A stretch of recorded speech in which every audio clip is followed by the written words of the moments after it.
Thanks for join Global Tutorial Bernard Simamora, SSI, SIP, SH, MH, MM. Subscribe, like, and share. Selamat mengikuti. Tutorial Kepemimpinan. Topik keempat dari 50 topik. Mitos-mitos pemimpin. Disediakan di channel Global Tutorial. Seorang pemimpin idealnya memiliki kemauan dan kemampuan untuk membangun kerja bersama-sama dan memiliki semangat yang tinggi untuk mencapainya. Kemauan dan kemampuan ini tidak bersifat seragam, tetapi berbeda-beda kadarnya pada setiap pemimpin. Kemauan dan kemampuan ini adalah kompetensi dasar yang harus dimiliki oleh seorang pemimpin. Pemahaman tentang kompetensi dasar kepemimpinan ini pada akhirnya membawa kita ke arah pemikiran tentang adanya peran-peran kepemimpinan yang ada pada seorang pemimpin. Para pemimpin yang memiliki semangat tinggi untuk mencapai kemajuan, akan menunjukkan peran-peran yang dinamik, energetik, dan progresif, sementara yang semangatnya sedang-sedang saja maka peran-peran yang diambilnya akan kurang dinamik. Proses pemahaman tentang kompetensi dasar pemimpin harus diawali dengan pemahaman bahwa sesungguhnya ada mitos-mitos yang sudah berkembang tentang pemimpin. Mitos-mitos tersebut disadari atau tidak ternyata mempengaruhi pengembangan ide-ide dalam organisasi. Mitos 1, The Birthright Myth, pemimpin itu dilahirkan, bukan dihasilkan. Mitos ini memiliki akar budaya yang sangat kuat. Para pendukung mitos ini berkeyakinan bahwa seorang pemimpin itu sudah dari sononya ditakdirkan sebagai pahlawan yang bercirikan memiliki kekuatan fisik, semangat, kemampuan, dan kebijaksanaan yang super berbeda dengan orang biasa.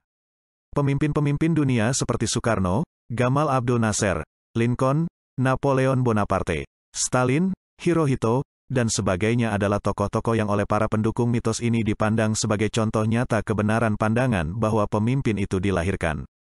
Contoh lain yang dekat dengan kita adalah terpilihnya Megawati Soekarnoputri sebagai Presiden Republik Indonesia. Faktor yang paling menentukan bukanlah kemauan, kemampuan, dan kebijaksanaan Megawati memimpin bangsa Indonesia melepaskan diri dari krisis dan keterpurukan yang berkepanjangan, tetapi lebih karena Megawati adalah anak Soekarno sang proklamator. Jika ditanya, dari mana para pemimpin tersebut memiliki karakter tersebut, para pendukung mitos ini tidak mampu memberikan penjelasan, paling-paling menunjuk pada keturunan, misalnya keturunan darah biru. Mereka juga tidak mampu menjelaskan bagaimana proses transfer karakter tersebut terjadi, apakah karakter tersebut juga dapat ditransfer ke orang lain. Yang jelas, mereka memandang pemimpin sebagai pribadi unik, misterius, dan berbeda dengan orang-orang kebanyakan. Mitos ini berbahaya jika diterapkan dalam organisasi bisnis atau organisasi-organisasi lainnya, sebab dengan menganggap bahwa yang dapat menjadi pemimpin adalah orang-orang yang merupakan keturunan orang yang superior di antara yang lainnya, berarti organisasi itu akan menutup pengembangan dan generasi kepemimpinan.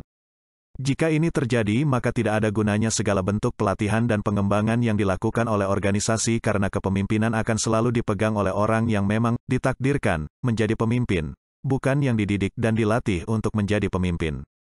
Mitos 2, The For All Seasons Myth, sekali pemimpin, tetap pemimpin. Mitos ini mirip dengan mitos The Birthright, hanya bedanya jika mitos The Birthright menekankan pada faktor keturunan, mitos The For All Seasons menekankan pada faktor karakter dan prestasi yang dicapai, track record. Kerap kali kita dengar atau alami dalam proses pemilihan pemimpin, para pemilih memilih pemimpin atas dasar pertimbangan prestasi atau apa saja yang sudah pernah dilakukan dan dihasilkan oleh calon pemimpin tersebut. Misalnya, seorang bupati terpilih karena dulu waktu menjadi kepala desa dia berhasil membangun desanya, dari sebelumnya desa tertinggal menjadi desa teladan tingkat kabupaten. Dalam pandangan mitos ini, sang kepala desa yang berhasil membangun desanya pasti juga berhasil mengembangkan kabupaten yang akan dipimpinnya. Ketika nanti menjadi bupati, dia pun pasti akan mampu menunjukkan keberhasilan yang sama, dan seterusnya. Pada kenyataannya, mitos ini tidak selamanya benar karena keberhasilan seseorang, termasuk pemimpin sebenarnya tergantung pada situasi dan kondisi yang ada. Jadi, keberhasilan seorang pemimpin pada masa lalu, dalam jabatan dan pekerjaannya yang dulu, dipengaruhi oleh kondisi dan situasi yang ada saat itu. Dalam kondisi dan situasi yang lain, belum tentu keberhasilan yang sama dapat dia capai sebagus yang pernah dicapainya. Pada kasus kepala desa yang berhasil mengembangkan desanya menjadi desa teladan tingkat kabupaten, hal yang mendukungnya mungkin saja semangat dan kemauan keras seluruh warga desa tersebut untuk menjadi lebih baik, keluar dari predikat desa tertinggal. Semangat dan kemauan yang keras dari seluruh warga itu memudahkan sang kepala desa merealisasikan ide-idenya. Semangat dan kemauan yang keras dari seluruh warga itu juga mampu mendorong semangat bekerja bersama-sama demi kemajuan desa pada diri seluruh perangkat desa sehingga kerjasama dan koordinasi lebih mudah dilakukan. Keseluruhan faktor tersebut memberikan sumbangan yang sangat besar pada keberhasilan kepala desa dalam mengembangkan desanya menjadi desa teladan tingkat kabupaten. Ketika sang kepala desa menjadi bupati, yang tidak hanya memimpin satu desa, tetapi sekian banyak desa, yang belum tentu memiliki kondisi dan situasi yang sama, maka tidak dapat dipastikan bahwa dia akan mampu mencapai keberhasilan yang sama. Setidaknya, dibutuhkan waktu yang cukup untuk sang kepala desa beradaptasi lebih dulu dengan kondisi dan situasi yang baru. Contoh lain, serombongan Regusar yang sudah sangat terlatih dan berpengalaman memberikan pertolongan dan penyelamatan korban-korban musibah bencana alam, melakukan ekspedisi arung jeram di sungai yang lokasinya masih perawan bersama dengan beberapa orang anggota SAR pemula. Mulanya rombongan ini berangkat tanpa ada pemimpin, artinya semua anggota menjadi pemimpin sekaligus anggota. Dalam perjalanan, rombongan ini terhadang musibah longsor besar yang mengakibatkan jalan untuk maju maupun kembali tertutup.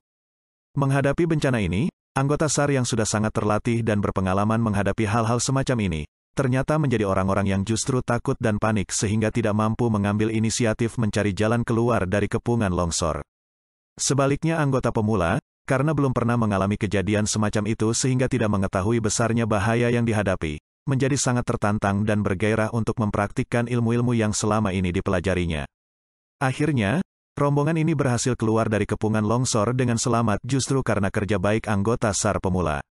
Berdasarkan mitos The Four All Seasons, seharusnya para anggota SAR yang sudah sangat terlatih dan berpengalaman banyak itu menjadi orang-orang yang mampu menjadi pimpinan dalam mencari jalan keluar dari kesulitan yang dialami rombongan. Pada kenyataannya, justru anggota SAR pemula yang masih belum terlatih dan belum berpengalaman menghadapi medan musibah nyata yang justru menjadi pimpinan yang mampu mencari alternatif jalan keluar dari kepungan longsor, dan berhasil.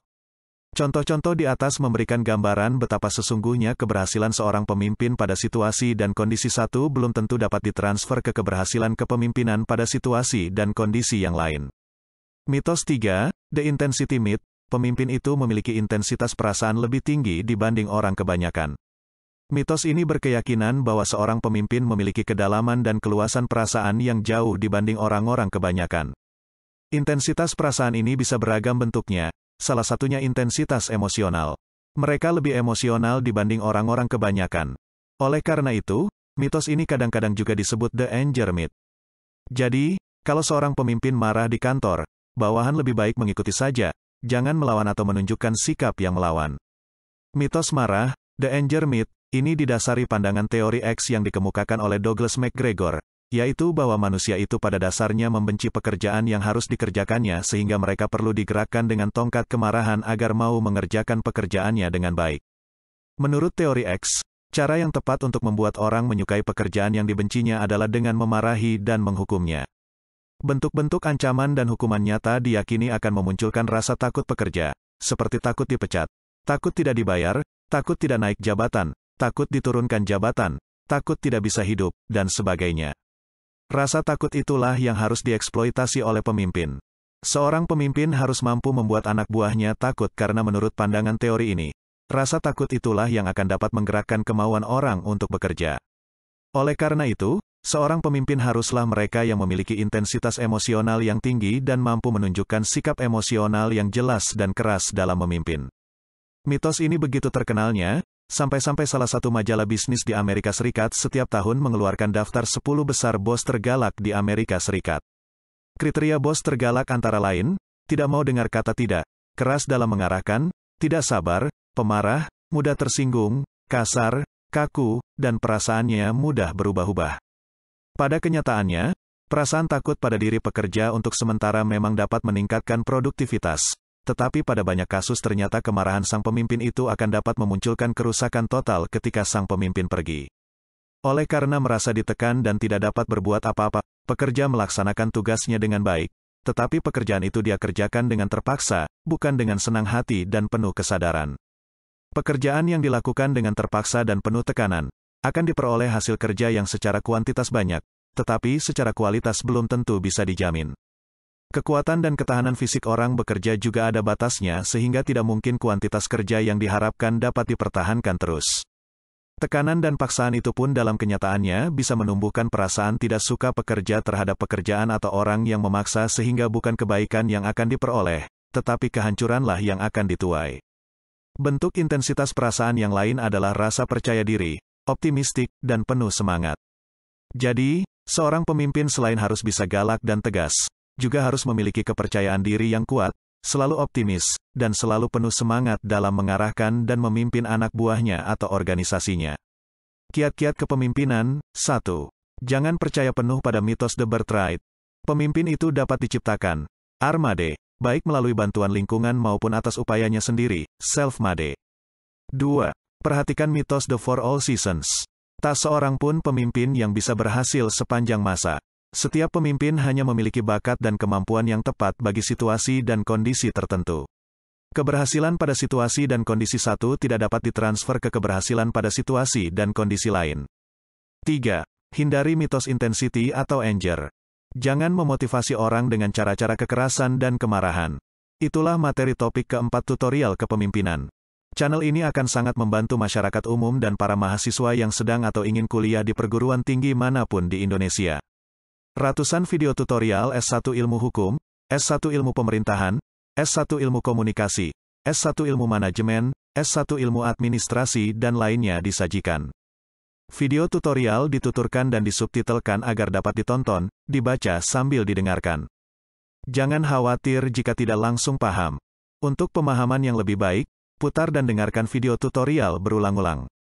Subscribe dan like, agar Anda mendapatkan update tutorial lainnya. Bagikan juga link video ini, agar teman lain juga mendapatkan manfaat channel ini.